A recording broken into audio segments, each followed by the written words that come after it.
Welcome, everybody. My name's Jon Clay, VP of Threat Intelligence at Trend Micro, and here is our episode 14 of Trend Talks BizSec. It's first one of 2023. Joining me today, as always, Ed Cabrera, Chief Cybersecurity Officer at Trend Micro. Ed, how you doing today? I'm doing fantastic. I think we have a really good topic. This one's going to be fun. So we just recently had the Davos World Economic Forum event happening in the world, and a lot of cyber talk at that event. And Ed and I today are going to talk about a couple of points that came out of that meeting around cyber. And the first one is kind of the big one that hit, which is and I'll put this mention it here. So as economic and geopolitical instability spills into the new year, experts predict that 2023 will be a consequential year for cybersecurity. Developments, they say, will include an expanded threat landscape and increasingly sophisticated attacks. So that's a lot of mouthful, Ed, but let's break that down a little bit. Obviously, cybersecurity, consequential year for cybersecurity. I think every year we keep saying that cybersecurity is going to be the big piece that happens out there. Any thoughts around cybersecurity and what's in store for us? Yeah, I mean, arguably, I think what gets anybody's attention online, internet, or even discussions, where we sort of magnify the effect and or impact of X, just fill in the topic, and here it's cybersecurity. So I think there is this element of doomsday type of feel to some of their discussions or points that they're making. But I think, yeah, I mean, it's all relevant topics. It's the idea and the devil's in the details to what extent it's going to impact or what's the cybersecurity impact in 2023. Yeah, and I think obviously they talk about geopolitical and economic issues, right? And certainly we've talked in the past on this show about some of these areas, but certainly geopolitical, we continue with the war in between Russia and Ukraine and the cyber components of that. We still see things happening regularly out there with that. And that could impact cybersecurity in other areas of the world. On the economic side, we talked about the potential slowdown in economies around the world and recessions, which could cause a lot of people to be out of work. And then, are we going to see more cyber criminals from that? But certainly, I think Davos, the attendees of Davos tend to try to put things in a way that they get looked at, right? It's like social media, right? Clickbait type of stuff happening on a regular basis. And so I'd like to just talk a little bit more about what's really reality today, right? I mean, are we going to see this? They mentioned sophisticated cyber attacks. Again, every year we say that attacks are getting more sophisticated, but are they? Yeah. But yet we always talk about some of the basics not being done, right? So I think the challenge, I think there's always this escalation of sophistication and capability, right? So there's this normal evolution of their tactics and techniques, depending on the group, just name the group. And I mean cyber criminal groups, but also APT actors. I think that will continue. And obviously you'll see things that are impacting our day-to-day lives, like we've talked about a couple times already, such as generative AI seen in ChatGPT and what's the impact there. So I think there is this elevation of sophistication, but it's this capability. But, when we talk about risk, it's always okay, what's the impact, right? It's a likelihood, and the threat and the likelihood, and then what's the impact. And so I think there's going to be a mixture of both, right? I think there's going to be an increase in sophistication, and that's usually directly related to the actor groups and the tools and or techniques that they're developing. But also, they don't need to on many of the breaches that you see or many of the attacks, because some of the basic things are not being done to protect organizations. Yeah, I mean, just look at ransomware actors for an example, Ed. The actual ransomware malware itself hasn't really evolved. They haven't evolved that. The only thing that I've seen is a little bit better utilization of the encryption technology that's available, so they can encrypt things better, so which makes it more difficult to decrypt. You almost always have to have the decryption key from them in order to decrypt if you get hit with it.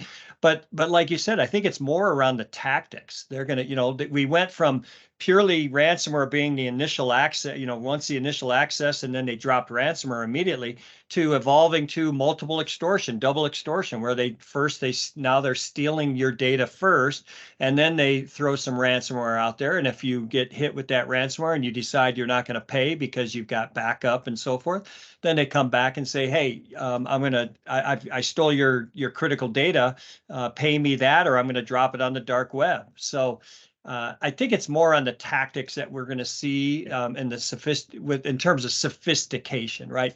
Malware in and of itself really hasn't changed a whole lot over the years. They haven't gotten much better. Now, you mentioned ChatGPT. We've seen some articles recently that can actually create malware. I've also seen some articles that says, yeah, it's malware, but it's not very good malware, right? Yeah. No, and I think, ChatGPT piece is a great, right? So ChatGPT can't execute code, and it's literally working off a baseline of data that ended in 2021. And so while it's impressively capable at doing some basic coding and also recommending code mitigations or code, validation suggestions and so forth, it's not the end all be all to your point. But I think exactly like you said, it's the evolution in techniques, not necessarily, complete, sophistication across the board.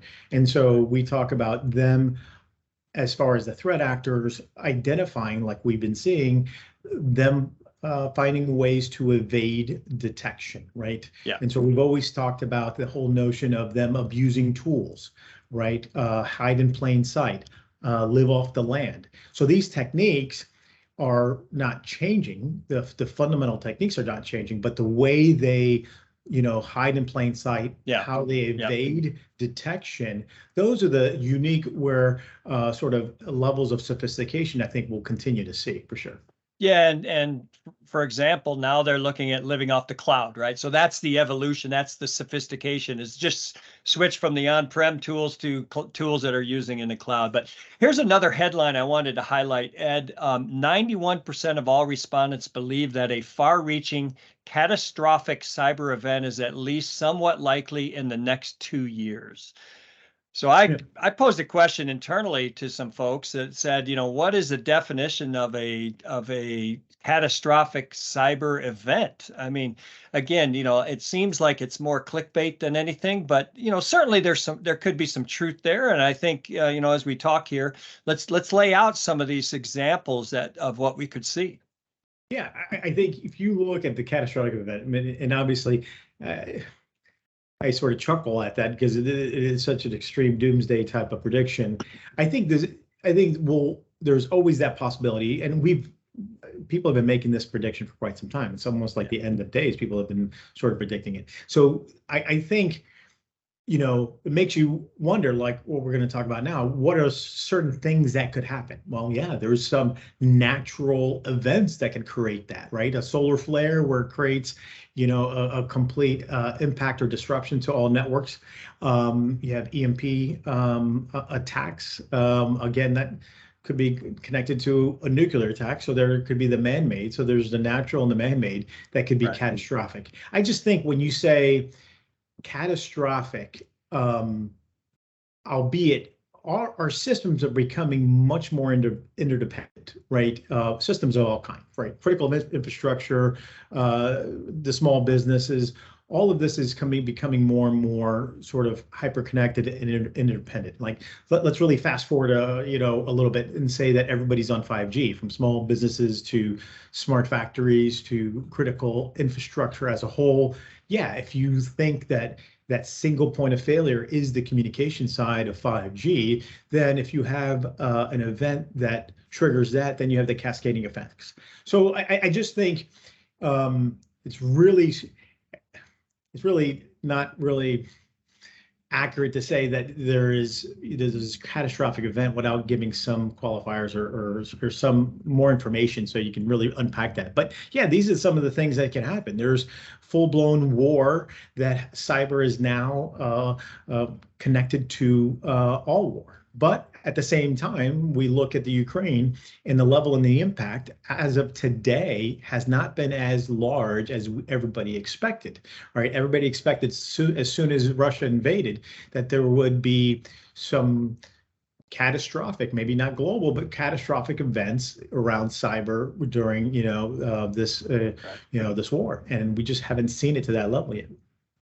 Yeah, and I think from my perspective, Ed, I think there's two areas that I think could become a problem. One is, you mentioned, critical infrastructure. So somebody taking down a energy grid. And so losing heat, for example, in the middle of winter in a location, those people that are living there are going to be in big trouble, right?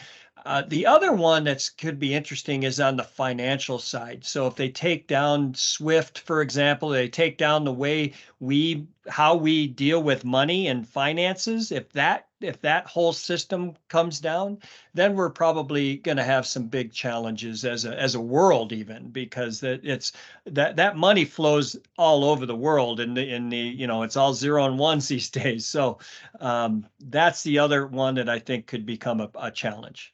But the good news, I think, Ed, is that at least in the financial industry, we know they have been taking lots of steps and implementing a lot of processes and capabilities to prevent that type of stuff.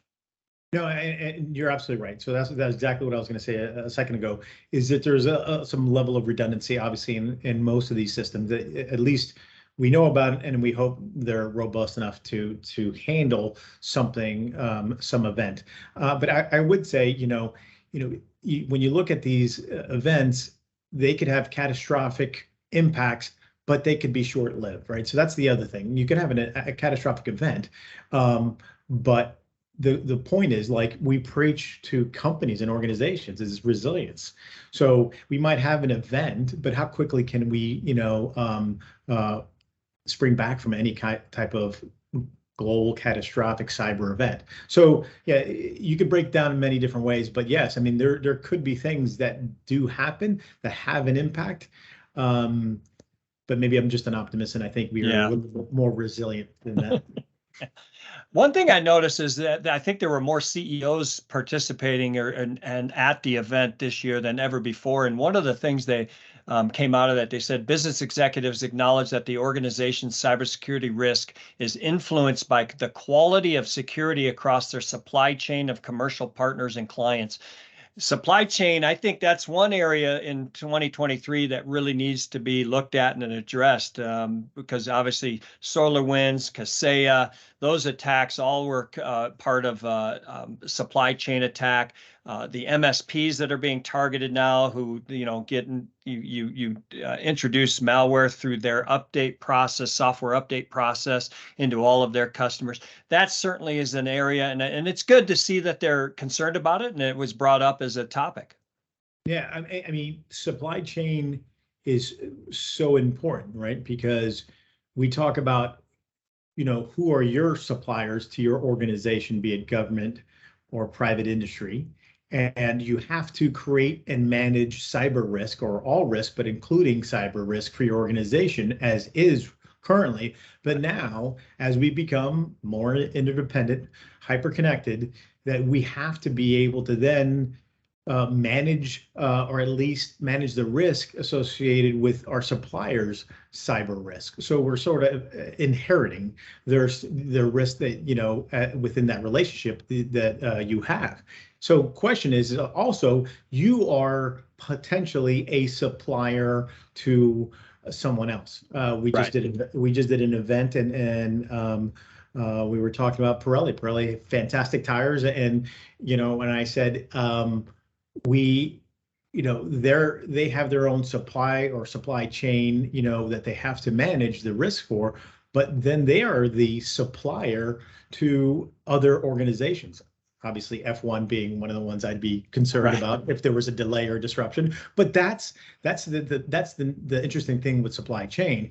It's just almost like never ending. And the more connected you are, more reliant.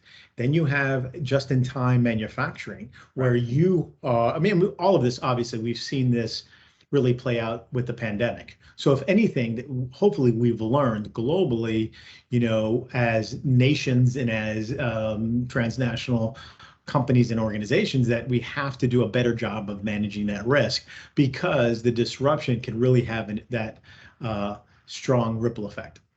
Yeah, and certainly one of the recommendations right now for any organization that has third-party partners, third parties that have access to your network, is do an audit, do an analysis of, how do they access your network, what do they have access to, and then build your cybersecurity posture around that, and mitigate, again, what's your risk, minimize that risk as much as possible. One last one I wanted to highlight, Ed, they mentioned about a lot of organizations undertaking large digital transformation projects. We've seen that during the pandemic, a lot of people moving to the cloud and stuff. But they also mentioned that adding emergency tech to legacy IT increases the complexity for a lot of these organizations, which therefore increases their risk. So leaders are struggling to balance the value of new technology with the potential for increased cyber risk in their organizations. Thoughts on this area and what organizations can do to help minimize that risk issue? Well, it's an interesting topic, right? And especially we go into 2023, talking about the potential, global recession. Things that occur are a lot of M&As, because of the companies and organizations realize, more so companies, that, okay, there's possibly an opportune time to bring on another company, do a merger and acquisition, because obviously other companies are stressed, and that increases the value of what they can actually do in that area. So you have M&As that creates complexity. You have the digital transformation piece that you're mentioning. So all of this, yes, complexity is a great topic I love to talk about, because it's really not understood. So what I think companies should be doing is really, first of all, understand the complexity, really understand, map it out. What are the interdependencies, but also, to what extent do you need to have coverage through that entire transformational process? So it really starts with planning.